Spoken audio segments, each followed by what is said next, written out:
Ce sont les premiers pas de Jessie avec sa nouvelle jambe. Conçue grâce à une imprimante 3D, elle va lui permettre de retrouver une enfance normale. Avant, je pouvais aller chercher de l'eau.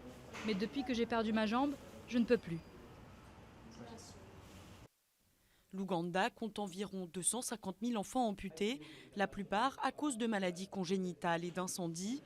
Mais seuls 12 prothésistes pratiquent dans le pays. Grâce à ce nouvel équipement, il ne faut qu'une journée pour fabriquer la prothèse, contre une semaine pour les anciennes prothèses en plâtre. Un gain de temps qui va permettre de soigner plus de monde.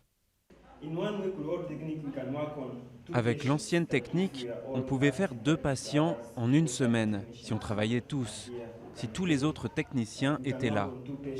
Mais avec la technologie 3D, le nombre de patients a augmenté. On peut en faire 10 ou 15 par semaine, ça dépend de la taille.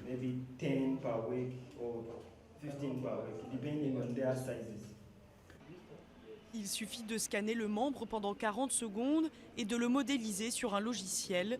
Puis l'imprimante fabrique la prothèse en maximum 16 heures. Parfaitement adaptée au membre, elle est aussi beaucoup plus confortable pour le patient.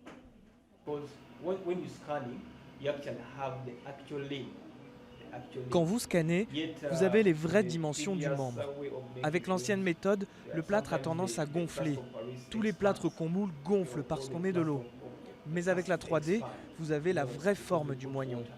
Et quand on enfile la prothèse, elle va parfaitement.